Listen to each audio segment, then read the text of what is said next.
कनिष्ठ महाविद्यालयीन मराठी विषय शिक्षक महासंघाचे जिल्हा अधिवेशन संपन्न।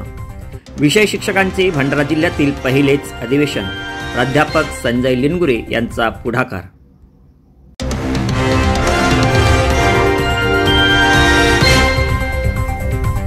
नमस्कार, मी उमेश सिंगंदुडे आपलं सर्वांचं मनापासून स्वागत करीत आहे। कनिष्ठ महाविद्यालयीन मराठी विषय शिक्षक महासंघाचे जिल्हा अधिवेशन भंडारा येथील इंद्रलोक सभागृहामध्ये आज संपन्न झाले। अधिवेशनाच्या अध्यक्षस्थानी भंडारा येथील ज्येष्ठ मराठी शिक्षक श्री अंकुशजी तितिरमारे, तर अधिवेशनाचे उद्घाटन विजुक्ताचे महासचिव डॉक्टर अशोक गव्हाणकर यांच्या हस्ते करण्यात आले। या कार्यक्रमाला विशेष अतिथी म्हणून भंडारा येथील प्राथमिक शिक्षण विभागाचे शिक्षणाधिकारी रवींद्र सोनटक्के, शिक्षक महासंघाचे रमेश खाडे, गडचिरोली येथील प्राध्यापिका विजया मणे, शिक्षक महासंघाचे राज्य कोषाध्यक्ष प्राध्यापक संजय लिनगुरे यांच्या प्रमुख उपस्थितीमध्ये आजचा हा उद्घाटन सोहळा संपन्न झाला। कनिष्ठ महाविद्यालयीन विषय शिक्षक महासंघाचे जिल्हा अधिवेशन 2 सत्रामध्ये घेण्यात आले। पहिल्या सत्राची सुरुवात हिंदवी स्वराज्याचे संस्थापक छत्रपती शिवाजी महाराज, सावित्रीबाई फुले व कुसुमाग्रज यांच्या प्रतिमेला माल्यार्पण करून झाले। प्रकाशाची साथ जीवनाला हवी असते, प्रकाशाची साथ अज्ञानाचा अंधार जाडी समयची वाट। तेजूत ज्ञानाचे पसरावे अवघ्या या जगात, तेजूत ज्ञानाचे पसरावे अवघ्या या जगात। दीप प्रज्वलनाने करूयात कार्यक्रमाची सुरुवात, दीप प्रज्वलनाने करूयात कार्यक्रमाची सुरुवात।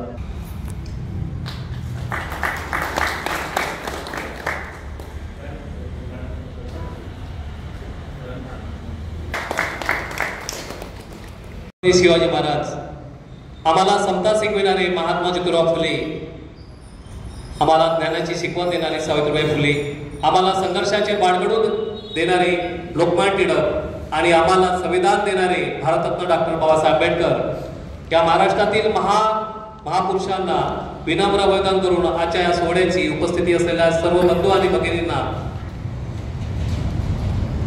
आम्ही मराठी विषय शिक्षक बंधू आणि भगिनींनी आपणा सर्वांचे पाहुण्यांचे आणि ठिकाणी उपस्थित असलेल्या सर्व मराठी विषय शिक्षकांचं मी एकदा शब्दसुमनाने स्वागत करतो आहे। स्वागतम, शुभ स्वागतम, स्वागतम। आजच्या या कार्यक्रमात उपस्थित असलेल्या मान्यवरांचा स्वागतच्या सोहळ्यासाठी मी आणि ज्या मुली स्वागत गीत घेऊन आलेल्या आहेत त्या मुलींना मी आमंत्रित करतोय। माई, मानसी, सुहानी, समीक्षा, वंशी।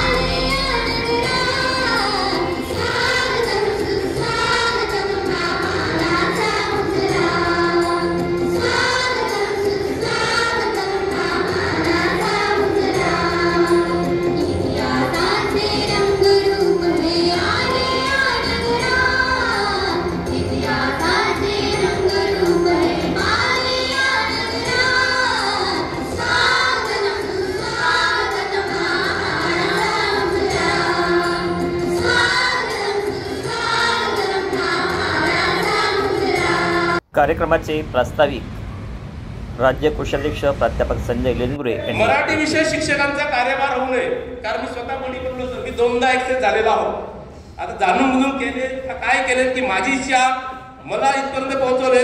त्यामुळे मी गडचिरोली जिल्ह्यामध्ये, नागपूर जिल्ह्यामध्ये सेवा दिलेली आहे आणि आता किती दिवस खंडात राहतो हे काही सांगू शकत नाही, कारण दिवसेंदिवस विद्यार्थी मिळत नाही, कार्यभार कमी होत आहे। तो मात्र कार्यभार टिकायचा आहे।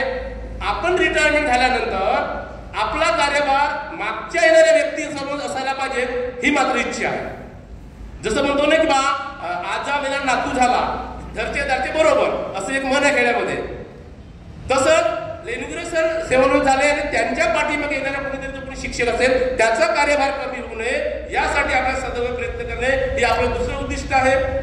तिसरं आहे शिक्षकांचे हित जपणे।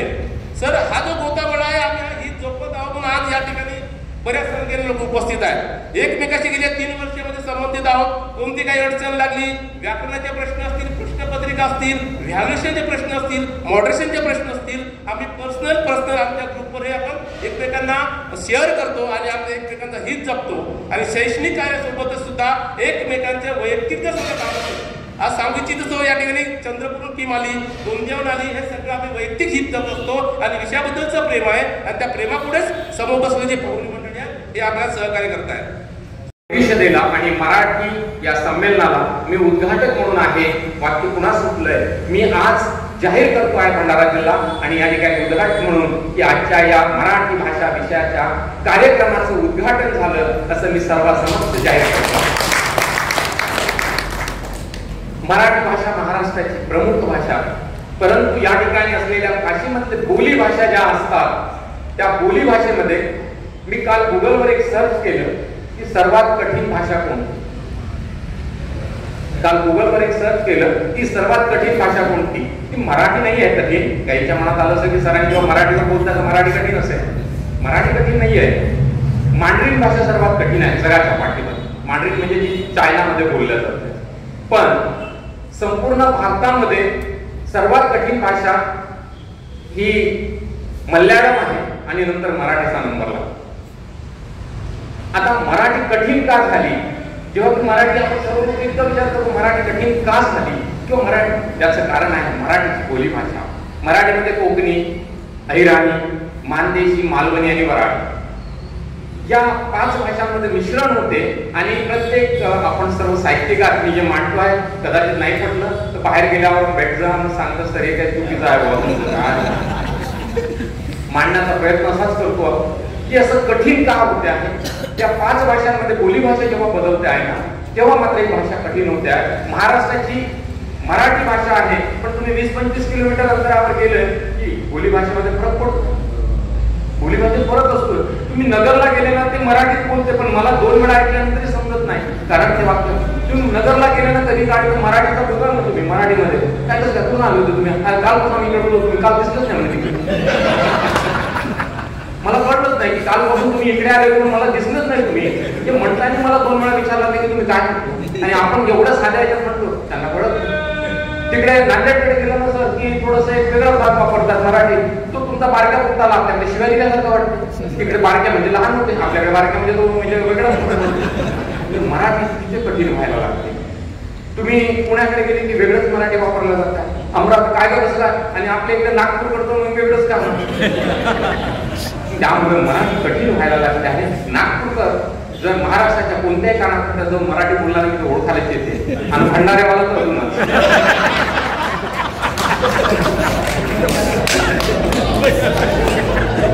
भंडारेवाला तर काही काम फक्त भंडाऱ्याचं आहे.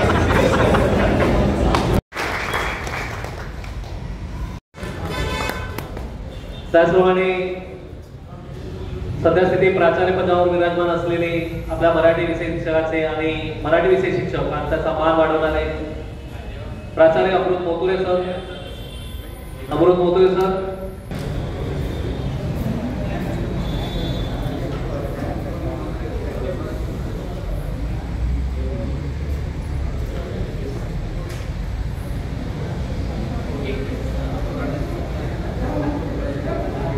त्यानंतर प्राचार्य पुष्पगुच्छ शाल आणि सन्मान. मराठी माणूसच ओरडत असतो की मराठी भाषा अधोगतीला चालली, मराठीचा ऱ्हास होतो आहे. मग याचं उत्थान कोण करायचं, ही भाषा पुढे कोण आणायची, तर ती आपल्यालाच करावं लागणार आहे, दुसरा कोणी येऊन करणार नाही. आपण पाहतो मराठी चित्रपट, नाटक, मराठी साहित्य याकडे मराठी माणूसच उदासीनतेनं पाहतो. साऊथचे पिक्चर मिटकामध्ये पाहायचे आणि मराठी पिक्चरचं कसं होणार म्हणून दुसऱ्या बाजूला ओरड करायची. हे दोन्ही एका वेळेस नाही चालणार. इंग्रजीचा पुळका करायचा, इंग्रजी शाळेत मुलांना घालायचं आणि आमचं कसं होणार म्हणायचं. हे असं विरोधाभास आपण पाहतो आणि हा विरोधाभास थांबवणं ही काळाची गरज आहे असं मला वाटतं. सर्वप्रथम मराठी आपल्या महाराष्ट्रामध्ये राहणाऱ्या रहिवाशांची ही मायबोली आहे. फार मोठा इतिहास आपल्या भाषेला आहे. आत्ताच माझ्या आधी बोललेल्या वक्त्यांनी त्यावर प्रकाश टाकलेलाच आहे. अनेक विभूतींनी ही भाषा लोकमानसात रुजावी म्हणून प्रयत्न केलेले आहेत. आणि सद्यस्थितीमध्ये आपण जर पाहिलं तर की मराठी भाषेच्या अनेक बोलीभाषा सुद्धा आहेत. बोलीभाषा आणि प्रमाण भाषा. पुण्याची जी बोलली जाते ती प्रमाण भाषा म्हणून स्वीकारलेली आहे. तरी पण आपल्या महाराष्ट्रामध्ये वेगवेगळ्या भागामध्ये बोलीभाषा बोलली जाते. त्या त्या भाषेचा विशिष्ट लहजा आहे, उच्चाराची विशिष्ट पद्धती आहे. तरी पण त्या भाषेचं सौंदर्य या बोलीभाषेमध्ये सुद्धा आहे. आणि आपल्या विषयासंदर्भात ज्या काही धारणा असतील, संकल्पना असतील, ज्या धुसर आहे, अस्पष्ट आहे, त्या स्पष्ट करून घेण्याची इथे संधी आहे.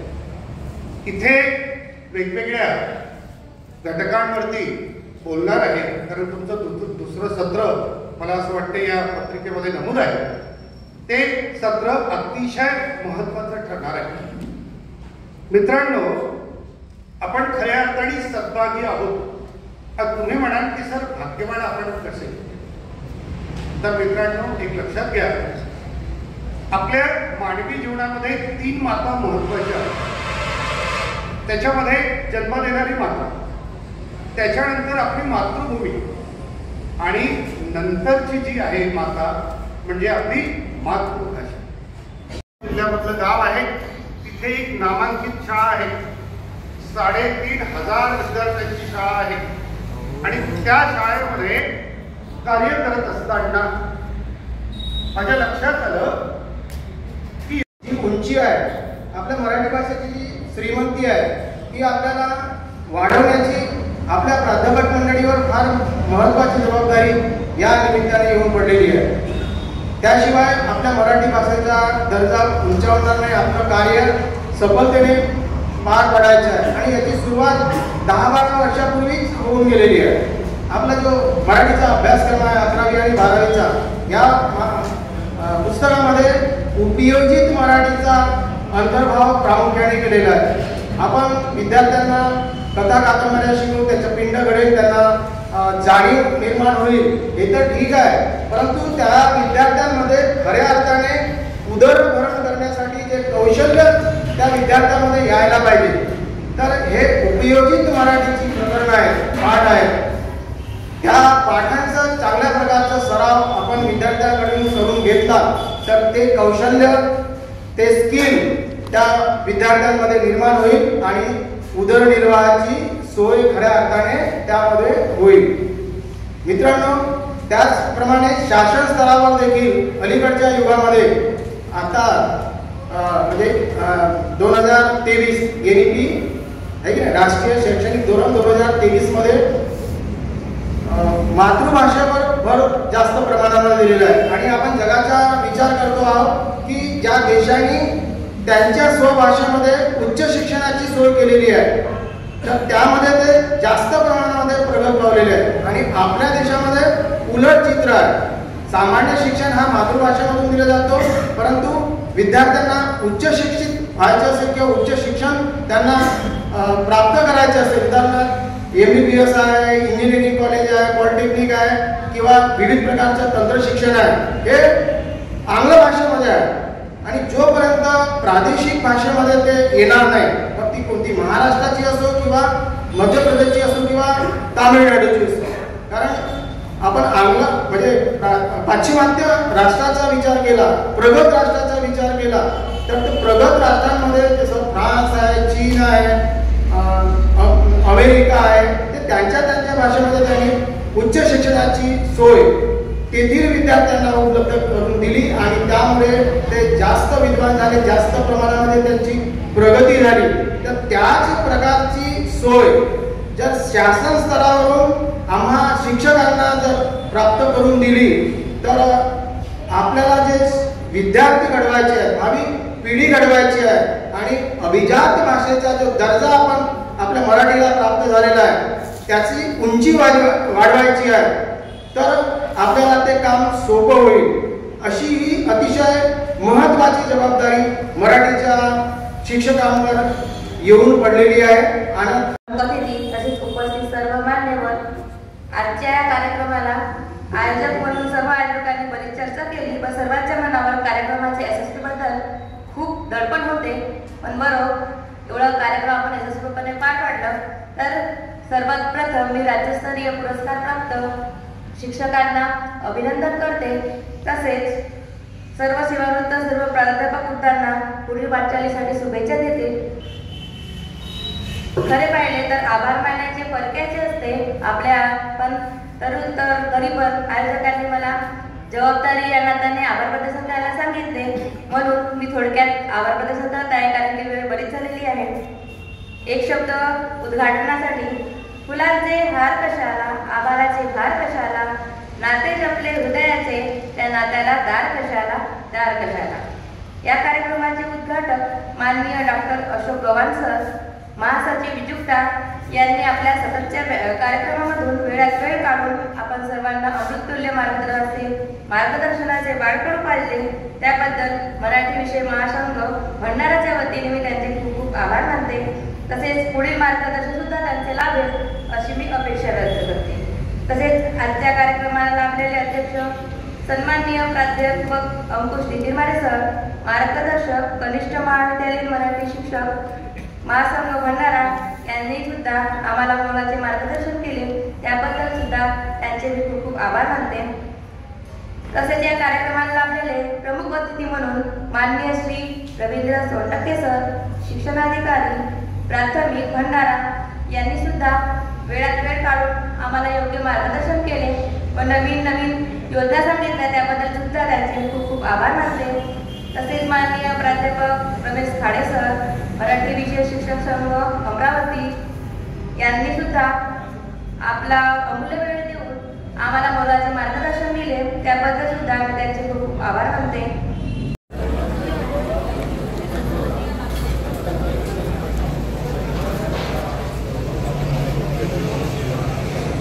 बोला पाहिजे ना जेवण करताना.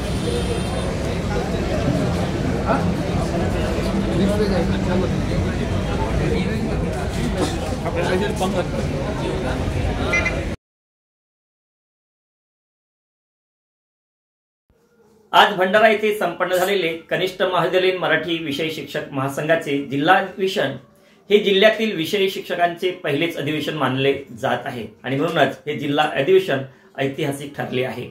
हे अधिवेशन यशस्वी व्हावे म्हणून त्यांचं आयोजन आणि नियोजन कनिष्ठ महाविद्यालयीन शिक्षक मराठी शिक्षक विषय महासंघाचे राज्य कोषाध्यक्ष प्राध्यापक संजय लेनगुरे यांनी केले. मराठी विषय महासंघाच्या दुसऱ्या अधिवेशनाला सुरुवात. डॉक्टर विजय रेवतकर सर हे सुरुवातीच्या सत्रापासूनच प्रमुख अतिथी म्हणून आहेत, त्यांचं सुद्धा या ठिकाणी मी स्वागत करतोय. मी निशिकांत सरांना विनंती करतो की सरांचं पुष्पगुच्छ देऊन स्वागत करावं. Nishikant sir.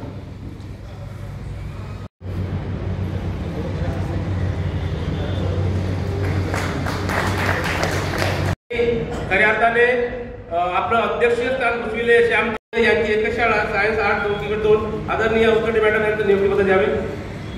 Sushma Maske madam, Karchal sir, Kagde sir, Keshavrao Kagde sir, taluka. भोजन झाल्याच्या नंतर खऱ्या अर्थानं आपल्याला काही ऐकावं की शिक्षक हा राष्ट्राचा भाग्यविधाता असतो. जेव्हा मी असं पाहतो की राष्ट्राचा भाग्यविधाता शिक्षकाला म्हटलं गेलं, पण आज शिक्षकाची अवस्था काय, अत्यंत भयंकर अशा परिस्थितीत आणि वातावरणामध्ये शिक्षक जातो आहे. अर्थात शिक्षकांसमोर विविध आव्हाने ठाकलेली आहेत, त्यातल्या त्यात भाषा आणि साहित्याच्या शिक्षकापुढील आव्हाने. अर्थात माझं व्याख्यान म्हणजे शून्य आहे हो, पण कसं असते ज्ञानेश्वर महाराजांनी म्हटलं होतं किंवा मी तुमचा छोटासा बाळ आहे आणि तो बाळ जसं बोबडे बोलतो आणि आई वडील तसं कौतुक करतात, मी तुमच्याही पुढे तुमच्यासाठी सुद्धा मी स्वतःला छोटासा समजतो, कारण की आपण सगळे अनुभवाने तज्ञ आहात, मोठे आहात, वैभव संपन्न आहात. पण आपण सगळ्यांनी माझं अध्यक्ष मनोगत ऐकून घेतलं त्याबद्दल मनपूर्वक धन्यवाद व्यक्त करतो आणि थांबतो. जय हिंद, जय महाराष्ट्र, जय विदर्भ. शिल्पकार तेव्हा मानलेच पाहिजेत. या पाहुण्यांचे आभार. मी प्राध्यापक निशिकांत ईश्वरकर या ठिकाणी एक दिवसीय जिल्हा अधिवेशन व मराठी विषय शिक्षक मार्गदर्शन शिबिराचं दुसरं सत्र, या दुसऱ्या सत्राला आभाराची भूमिका माझ्याकडे दिली आहे. तर प्रतिमेच्या स्वरूपात ज्यांनी हिंदवी स्वराज्याची स्थापना केली असे शिवाजी महाराज, ज्यांनी प्राध्यापक डॉक्टर ज्ञानेश्वरजी हटवार, राज्य उपाध्यक्ष चंद्रपूर यांनी आपली भूमिका म्हणजे काय आहे तर एक मास्तर माय म्हणून आपल्या लेकरांना घडवते तशीच आपली भूमिका आहे हे त्यांनी बजावून सांगितलं आणि ते आपण केलंच पाहिजे. हे आपले कर्तव्य आहे, आम्ही करणारच. त्याचबरोबर आज मार्गदर्शक म्हणून लाभलेले माननीय डॉक्टर विजय रेवतकर सर यांनी तर प्राध्यापकांनी आपली मराठी भाषा ही प्रामाणिकपणे आपल्या मुलांपर्यंत पोहोचवलं पाहिजे ही कामगिरी आपल्याला सोपवून दिली आहे. आपल्या समोरील आव्हाने कोणती आहेत हे सुद्धा त्यांनी आपल्याला सांगितले. तर आपण आपल्या आव्हानांना पेलवून आपल्या आजच्या भटकलेल्या विद्यार्थ्यांना कसं घडवू याबद्दलची आपली आव्हाने पुढे घेऊन आपण त्यांना सावराल म्हणून मी त्यांचे सुद्धा मनपूर्वक आभार मानतो.